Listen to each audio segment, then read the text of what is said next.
Stressed out? Wondering what to do next? Feeling like you can't get it all done? Well, come join me.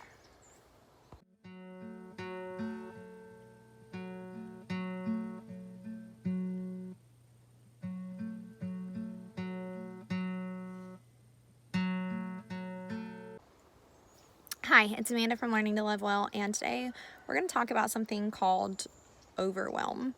I think a lot of times as homeschool moms, we can just have so much on our plate, so many things around us, so many ways to distract us, and at times it can feel just overwhelmingly daunting.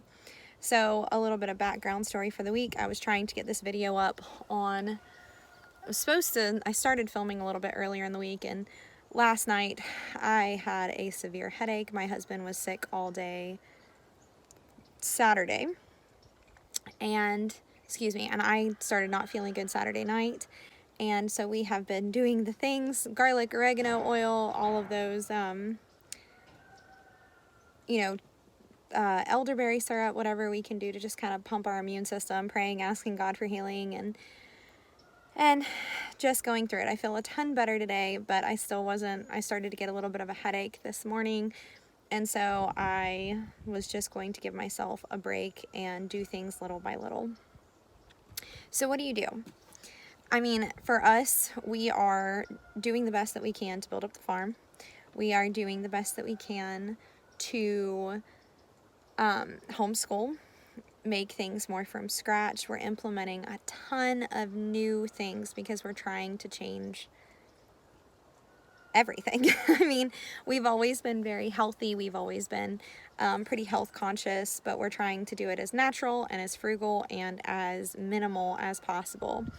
Not necessarily minimal like in the sense of minimal, like the minimal lifestyle, but more so minimal as in we are trying, sorry, that's the goats back there. If you hear that loud bang, it's not thunder, it's the goats. We're going to blame the goats.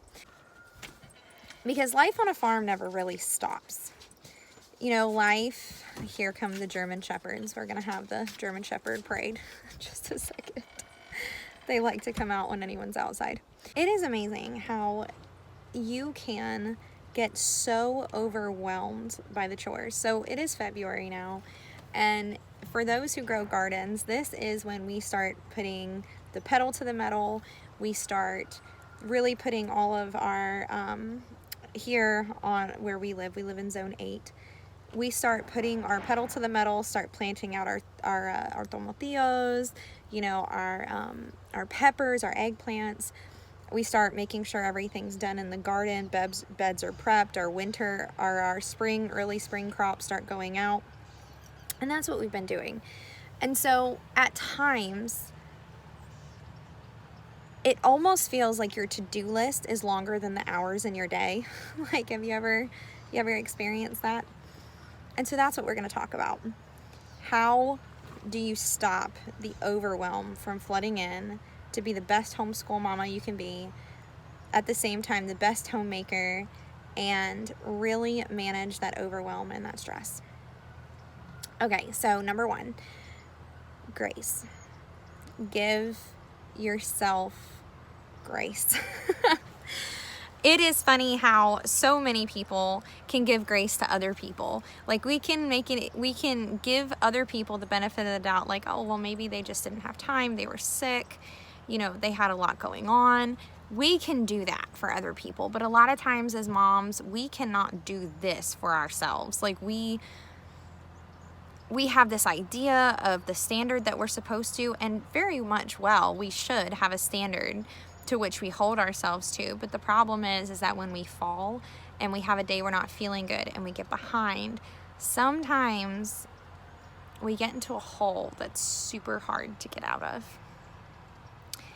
Grace. As Christian homeschool mamas, our motivation should always be to please the Lord. And that is great. That is wonderful. That's where we should be. But realizing that God loved you before you ever did one thing that was right can be an incredibly freeing thought. Before you made sourdough, before you were a good homemaker, before when you were a mess in a dress, God loved you and sent Jesus to die for you. This, my friend, is what sets the stage for us to be able to maybe not reach that standard of perfection that we believe we should be, and rest and rely on the fact that it's God's grace that empowers us. It's God's grace that empowers us to do what we need to do when we need to do it, and helps us get back on track when we get off track. Number 2, your house is not my house, and my house is not your house. See this right here? This post should probably get painted. But this is like way down on my priority list in February. This would be awesome to get done. But it's not mandatory right this second. What is mandatory this month is getting the garden in, finishing the expansion, getting all my seeds started and them in the ground and get ready, getting the greenhouse put up because our last greenhouse tanked. One of the winter storms kind of gave it its final death blow. Making sure my sourdough is maintained, getting my water kefir off, my grains that I had started did not do well, so we have to get those restarted. Getting the kids' lessons completed, getting all the things done. Because we all have different priorities, and because we all have different things that we have to do for our individual houses, and we have our own missions, although we all have the same instructions, we have different applications of those instructions. So for example, we are called to love our children and to love our husband and to be keepers at home. What does that look like? Well, for me, that might look like sourdough bread, gardening, taking care of my kids, homeschooling really well, making sure my husband's clothes are laid out, making sure that when he comes home from work, he has food, he has a good shower, a clean environment, and a place to lay down and rest. He also works 12-hour shifts, so when he gets home, it's like midnight. So my day is going to look different than your day. Do not get on Pinterest and compare. It's great to get ideas for things. It's great to get recipes. It's great to, figure out how other people do it. But please understand that every single person has a different application for their to-do list. If you are trying to print yourself into somebody else's life and take all of the stuff they're doing, you will get overwhelmed very quickly, because most likely my husband, how he feels loved and cherished and respected, is going to be different the way that your husband feels respected and cared for and cherished. There are some universal ways of application, like don't talk about your spouse behind their back and slander them and all of these things. But there are also some things that are not so universal. Like my husband likes it when I put his PJs out for him when he gets home. Some guys might not like that.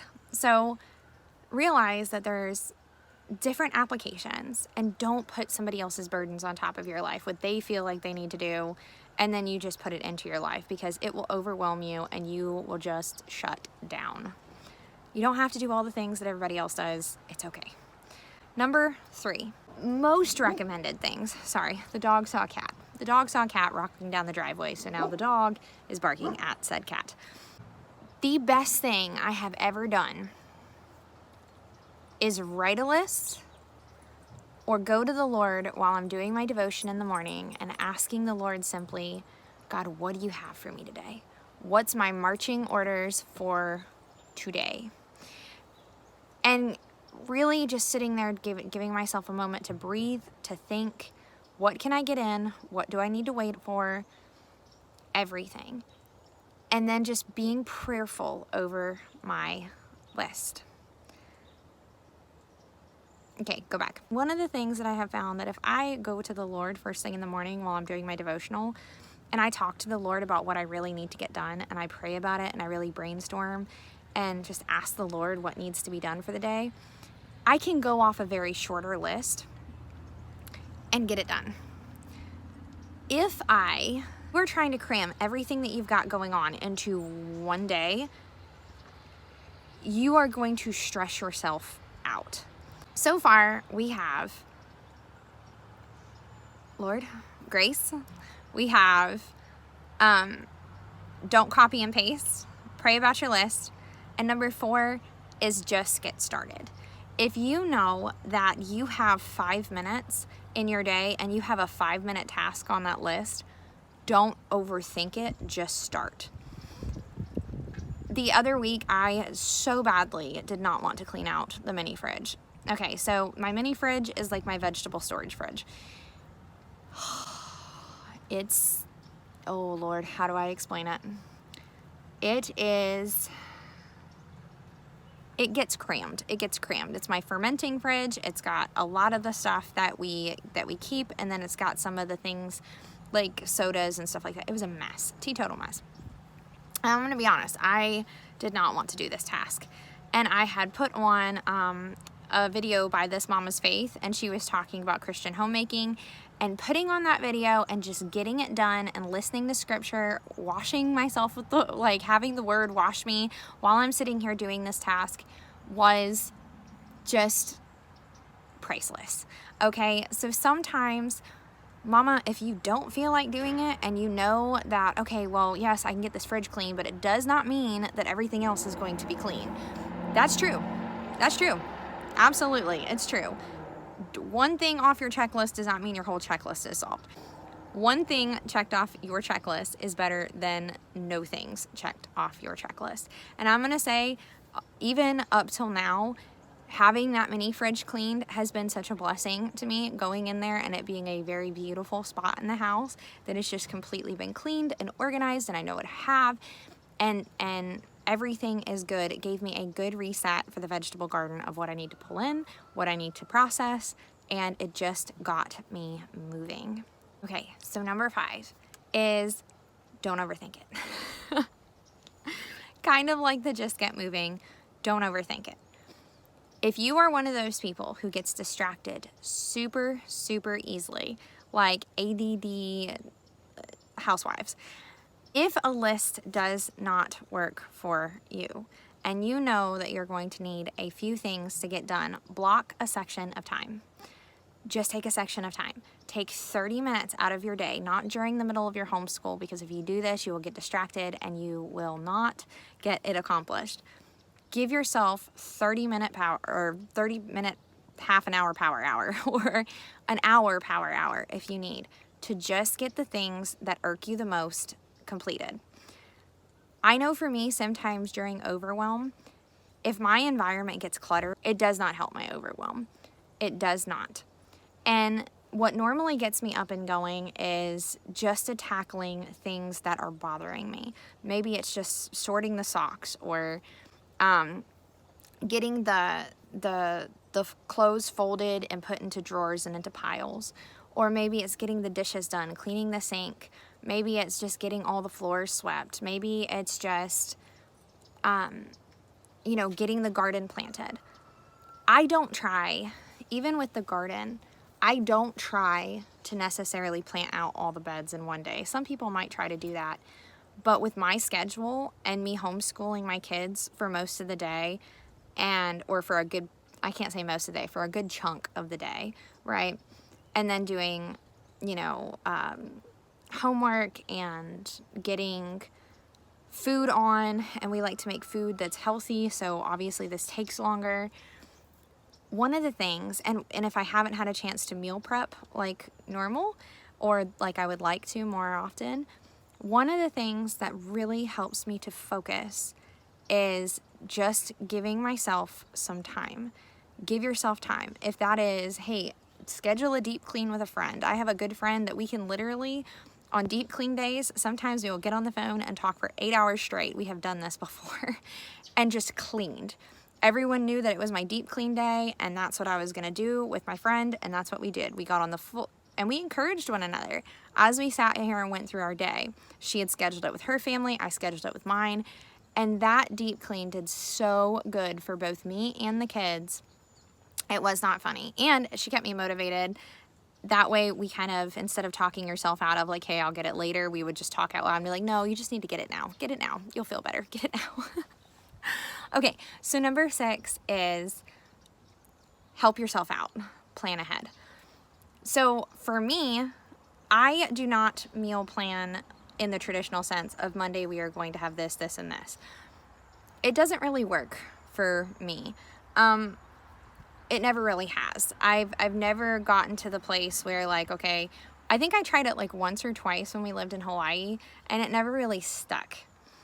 What does work for me is making sure that I have proteins that are thawed out on hand. So either as soon as my bowl of proteins that is thawing out is starting to get low, because I don't just, you know, thaw out meat in my fridge. I put it in a big old silver kitchen bowl and I let them thaw. Now we have, mine come in like freezer seal bags, and so that helps to not make the refrigerator a mess, but I will pull out protein. Because if you are trying to stick on a budget, going out to eat all the time is just not going to happen. And it can make you overwhelmed in other areas like your finances. Pull out a bowl of proteins. Put a variety of proteins. Right now I think I have hot dogs for easy meals. I have, and when I say hot dogs, I'm talking about the really good quality from like Butcher Box hot dogs. Chicken, I think I put some like a chuck roast in there. And I've just got stuff put away to where I can pull, grab, and take it out. When I do this, I find that I have such a better capacity to just throw dinner together or throw a lunch together, because protein is one of those things you have to think ahead on. Like my quinoa I can whip up really quickly, rice I can whip up really quickly. Are you okay? Vegetables I can saute really quickly or roast. I could throw a cabbage on, you know, all of these things, super easy. My sourdough bread is one of those things that I prep ahead of time as well.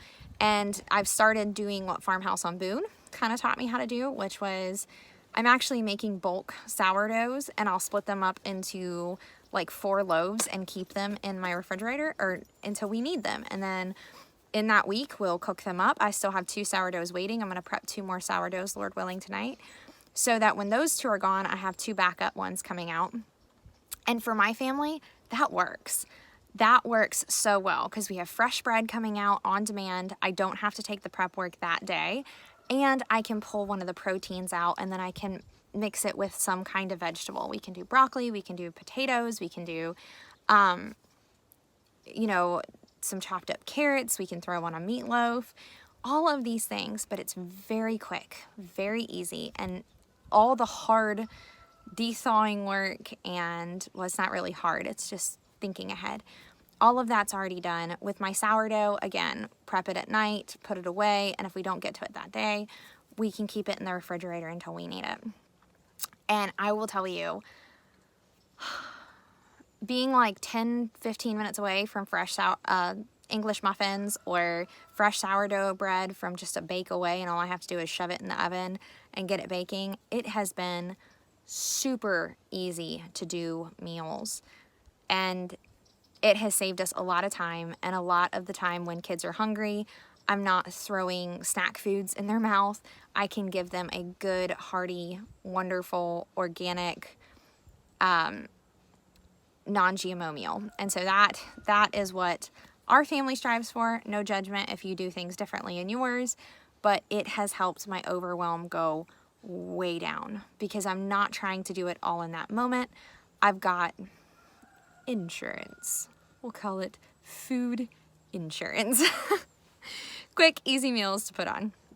And number 7, don't give up. When you are feeling overwhelmed, it is so easy to just say, I can't do it. I can't do it. I can't do it. And what I have found the best thing for me to do when I'm finding myself anxious or just feeling very anxious, angry, frustrated, feeling just like, okay, this has to get done, this has to get done, this has to get done. I need something clean around me so I'm not in chaos. One of the things that I have found is instead of turning into the household meanie, I need to take a few minutes to ask God for help. And, you know, this goes right along with what the Bible says, that do not be anxious about anything, but by but in everything with prayer and supplication, make your requests known to God. And then the peace of God that surpasses all understanding will guard your hearts and mind in Christ Jesus. Guys, this was not only made for big things, it's also made for little things. If you learn how to pray about the little things, you will learn how to pray about the big things. Because if you are constantly learning to bring those little anxieties to the Lord, you will be much more inclined to pray about the big anxieties because you're already in a habitual habit of prayer. And I have had to do this a lot, is take a mama 5 minutes and say, okay, Lord, I'm frustrated. I need a good attitude. Please help me. I'm overwhelmed. God, what do I need to do? What is the next thing I need to do? God, I can't even think about what we're doing for dinner. I can't even think about this. I can't even think about that. And I have seen the Lord give me ideas. I have seen the Lord do so much to help me in those moments that I could not do for myself. And I was able to get through the evening without becoming someone I don't want to become. Because sometimes in those moments, we allow our to-do list to become more important than who we are and how we treat people. And that needs to get swapped. Because yes, you might have a lot of stress and pressure. It seems so practical and so like, oh yes, pray about everything. Things that worry you, things that bother you, things that you need to get done, all of it. Don't give up. Pray through it, praise through it, worship through it. If you're having a hard day and you need to reach out to a friend, reach out to a friend. If you need to put a YouTube video on that sits there and walks you through scripture about not giving up, so you can just have that going in your brain about like, okay, Lord, I can do this next thing. I can do this next thing. I can do this, Lord. I'm doing it for you. Yes, I don't want to be doing it, but God, I'm doing it for you. I'm doing this as a sacrifice, and it's, this is the way I'm honoring you today, by doing things that maybe I don't want to do, but God, I want to do it for you. If you have to do that, that's okay. It's okay to be honest with like, Lord, I don't necessarily want to do this, but because you have called me to these tasks and to serve my family well and to do it unto you, Lord, I'm going to do it unto you. I might not want to do this, but sacrificially, I'm going to choose to do this because I love you and because I want to honor you with all my mind, all my soul, all my heart, all my everything that I have. And that is okay. Don't give up. If you give up and you're in a state of, I'm giving up, I've already shut down, get back on the horse, jump on, ask the Lord, like, Lord, I'm sorry that I just threw in the towel. Help me get back on the horse, help me get going, and help me to get through this. There are curriculums out there that sometimes are a little bit more difficult to use. There are times when that child might be taking a lot longer to get it than they should. There might be times that you have so much going on around you that the idea of sitting down and focusing for the time that you need to school your kids feels like a daunting task, because you're like, but I'd rather be doing this, and this, and this.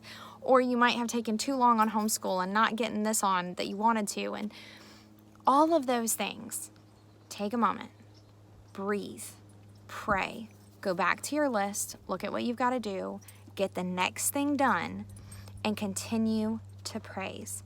Continue to pray. Ask God. Tell the Lord, Lord, I'm overwhelmed. I need help. I don't know what's next to do. Help. And that's okay. Just even like a few seconds ago, I was like, okay, God, I need number 7. And that's what popped in my head. Don't give up. Don't give up. Continue. Continue to continue. And everything that you do towards your goal gets you one step closer. It might not feel like you've accomplished it all. It might feel, but just keep going. I hope this blesses someone. I hope you know zero judgment on this side of things, because I can tell you, I've been there more than once. And you're not a failure. You are loved. Jesus loved you so much. Romans 8:5, that even while we are still sinners, Christ died for us.